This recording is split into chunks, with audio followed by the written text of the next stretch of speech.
Paris, Belleville. 300 appartements dans des immeubles de briques rouges où les enfants jouent dans les cours pavées, où les vélos restent sans cadenas devant les portes et où personne n'imagine qu'on pourrait voler quoi que ce soit. La France des années 60, un pays en pleine reconstruction qui vit les 30 glorieuses, où le plein emploi règne, où les salaires montent chaque année et où même les ouvriers peuvent s'offrir des congés payés à la main. Ceci est l'histoire d'un homme ordinaire, de comment Paris était le paradis des travailleurs et de comment ce paradis a disparu sans qu'on s'en aperçoive. Tu nais en mars 1962 à l'hôpital Tenon, dans le 20e arrondissement. Le troisième enfant d'un conducteur de métro et d'une concierge. Une famille ouvrière typique qui vote communiste depuis 3 générations, qui croit au syndicat CGT et à la force du collectif. Ton père travaille pour la RATP depuis 15 ans. Conducteur sur la ligne 2 avec un salaire fixe de 800 francs par mois. Il est syndiqué à la CGT comme tous ses collègues et le syndicat a négocié pour eux des avantages que personne d'autre n'a. 13e mois payé en décembre, ticket restaurant à 50 centimes, retraite à 55 ans pour les conducteurs car le métier use. Quand ton père tombe malade, il garde son salaire intégral pendant 6 mois. Et si l'arrêt se prolonge, la RATP continue de payer 50%. Jamais personne n'est licencié à la RATP, car les agents sont fonctionnaires et l'emploi à vie est la norme. 800 francs qui permettent de nourrir toute la famille, de payer le loyer et même de mettre de côté pour les vacances d'été.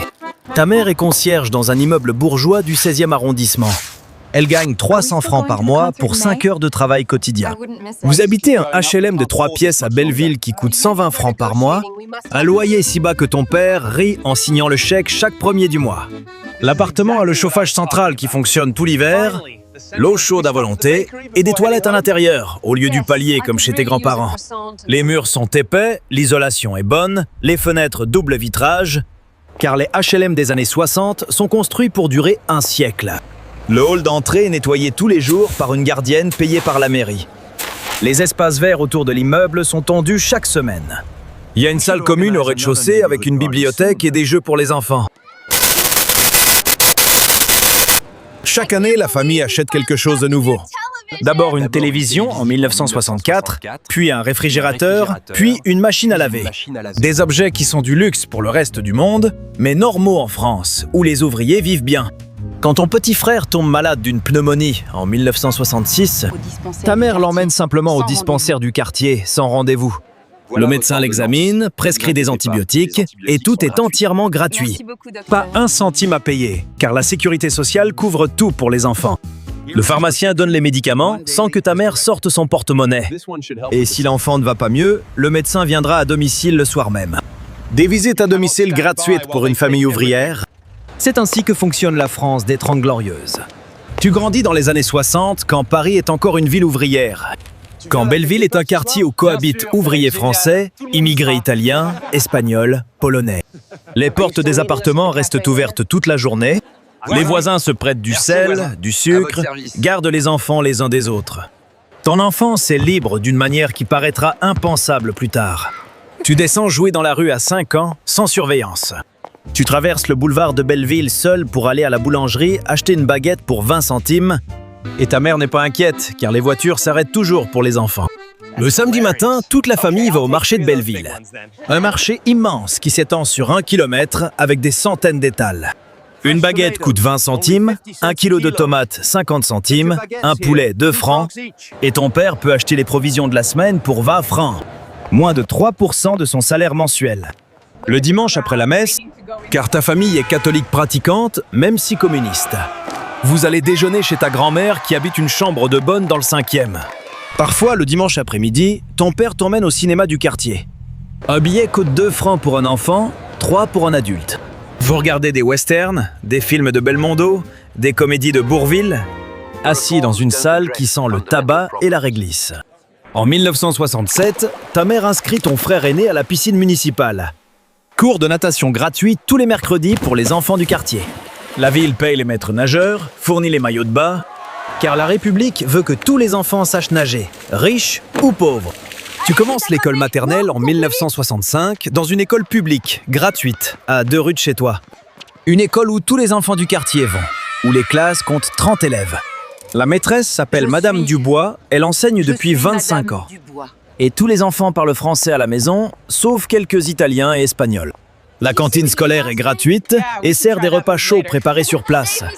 Steak frites le lundi, blanquette le mardi, cassoulet le jeudi. En 1968, tu as 6 ans et Paris explose. Les étudiants se battent avec les CRS dans le quartier latin. Ton père fait grève pendant 3 semaines avec tout le métro parisien paralysé et ta mère t'explique que les travailleurs réclament leurs droits, que mai 68 change la France pour toujours. Après les grèves, les salaires augmentent de 30% d'un coup. Ton père gagne maintenant 1000 francs par mois et la famille déménage dans un 4 pièces. Tu entres à l'école primaire en septembre 1968. Dans une école publique où les manuels sont gratuits, les cahiers fournis par l'État. Tu apprends à lire avec la méthode syllabique, à écrire en belle ronde, à réciter les départements et leurs préfectures, les rois de France dans l'ordre. L'école est stricte, l'instituteur Monsieur Leblanc porte une blouse grise et frappe avec une règle sur les doigts des élèves dissipés. Mais personne ne se plaint, car c'est comme ça qu'on éduque les enfants. Chaque jeudi, il n'y a pas école et tu vas au patronage de la paroisse, où des bénévoles organisent des jeux, du football, des activités gratuites. Les grandes vacances durent 2 mois entiers, de juillet à septembre. Et ta famille part 4 semaines en août à Royan, sur la côte atlantique. 4 semaines de congés payés que ton père a négocié avec la RATP, dans une pension de famille qui coûte 200 francs pour le mois, un prix que ta famille peut payer en épargnant 20 francs par mois toute l'année. Tu te souviens de ces étés à Royan? Du sable chaud, de la mer tiède, des glaces à 50 centimes, des baignades sans fin. En 1970, ton père achète sa première voiture, une Renault 4L d'occasion pour 3000 francs. Une somme qu'il a économisée en mettant 100 francs de côté chaque mois pendant 3 ans. Pas besoin de crédit, les ouvriers français gagnent assez pour épargner. Tu commences le collège en 1973. Un collège public mixte à 10 minutes de chez toi où tous les enfants du quartier vont. L'année 1973 marque aussi le début de la fin. Le choc pétrolier frappe et pour la première fois depuis 20 ans, on parle de crise. Le prix de l'essence double, puis triple. Et ton père doit choisir entre partir en vacances ou garder la voiture. Mais c'est temporaire, dit tout le monde. La France est forte, les 30 glorieuses ne peuvent pas s'arrêter. 1974, tu as 12 ans. Et pour la première fois, des usines ferment à Paris. Renault licencie 2000 personnes à Boulogne-Billancourt. Le mot chômage entre dans les conversations. Un mot qu'on n'avait pas entendu depuis la guerre. Ton grand frère sort du lycée en 1975 avec un bac professionnel. Et pour la première fois, un diplômé de la famille ne trouve pas de travail immédiatement. Il cherche pendant 6 mois avant d'être embauché comme plombier. Alors qu'avant, il aurait eu 10 propositions le jour de son diplôme. Tu remarques des changements dans le quartier. Les familles italiennes et espagnoles qui vivaient là depuis 20 ans déménagent en banlieue. À leur place arrivent des familles maghrébines, algériennes, marocaines, tunisiennes, venues chercher du travail en France après la décolonisation. Les adultes commencent à se plaindre, murmurent que le quartier change, que ce n'est plus comme avant. En 1978, tu as 16 ans et tu commences un CAP de mécanicien. Car ton père dit que la France aura toujours besoin de mécaniciens. Mais l'ambiance au lycée professionnel est tendue. Des bagarres éclatent entre jeunes Français et jeunes Maghrébins. Des mots que tu n'avais jamais entendus résonnent dans la cour. Bougnoul, raton, sale arabe. Tu obtiens ton CAP en 1980 et tu trouves un emploi dans un garage à Montreuil. 1200 francs par mois pour 40 heures de travail. 1200 francs qui paraissent beaucoup, mais ne le sont plus vraiment. Car les prix ont explosé, une baguette coûte maintenant 2 francs au lieu de 20 centimes. Le loyer de tes parents est passé de 120 à 600 francs. Et pour la première fois, ils ont du mal à boucler les fins de mois. Tu rencontres Sylvie en 1982, une fille de Belleville qui travaille comme caissière au Monoprix. Vous vous mariez en 1984 dans la mairie du 20e. Une cérémonie simple, car vous n'avez pas beaucoup d'argent. Vous trouvez un studio à louer dans le 20e pour 1000 francs par mois, 10 fois ce que tes parents payaient 20 ans plus tôt pour un 3 pièces. Votre fille Emma naît en 1985. Et vous réalisez que vos 2 salaires suffisent à peine pour vivre. 2000 francs par mois à vous deux, alors que ton père seul gagnait assez pour nourrir toute une famille. Le garage où tu travailles ferme en 1987. Délocalisation en Espagne, où la main-d'œuvre coûte moins cher. Tu restes au chômage pendant 8 mois, une file d'attente avec des centaines d'autres qui cherchent du travail. Tu finis par trouver comme livreur pour une entreprise de messagerie 900 francs par mois pour 50 heures de travail. Moi, qu'est-ce que tu gagnais comme mécanicien? Mais t'as pas le choix. Belleville, dans les années 90, n'est plus le quartier de ton enfance. Les commerces français ont fermé, remplacés par des échoppes maghrébines. La boulangerie où tu achetais des baguettes à 20 centimes est devenue une boucherie halal. L'épicerie portugaise, un coiffeur maghrébin. Tes parents parlent de déménager en banlieue, disent qu'ils ne se sentent plus chez eux dans leur propre quartier. Mais ils sont trop vieux et n'ont pas l'argent pour partir. En 1995, une bombe explose dans le RER à la station Saint-Michel.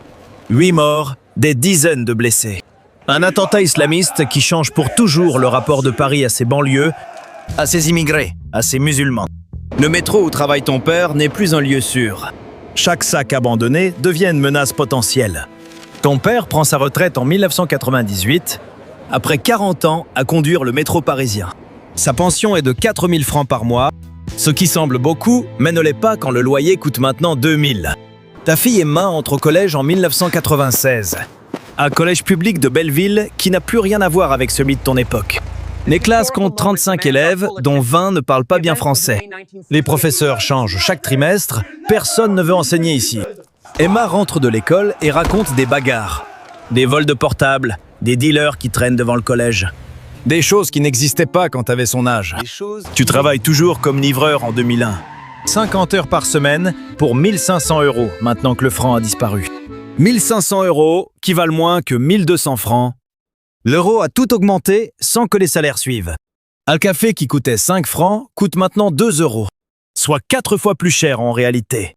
Ta fille entre au lycée en 2000 et elle te supplie de déménager. Dit qu'elle a honte de vivre à Belleville. Mais vous n'avez pas les moyens de partir. Un 3 pièces à Paris coûte maintenant 1 million d'euros. Ton père meurt en 2005 d'un cancer. Et à son enterrement, tous les vieux du quartier parlent de l'époque bénie.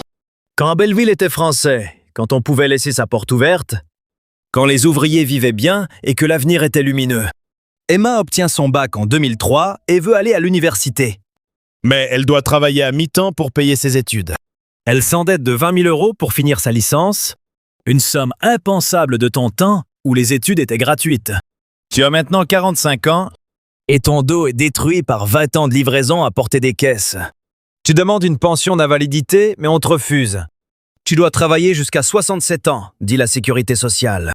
Emma trouve du travail en 2008 comme assistante administrative. 1 300 € par mois avec un master en poche. Moi, qu'est-ce que tu gagnais comme livreur sans diplôme? Et elle vit encore chez vous à 23 ans, car elle n'a pas les moyens de partir. Novembre 2015, les attentats du Bataclan frappent Paris. 130 morts en une soirée.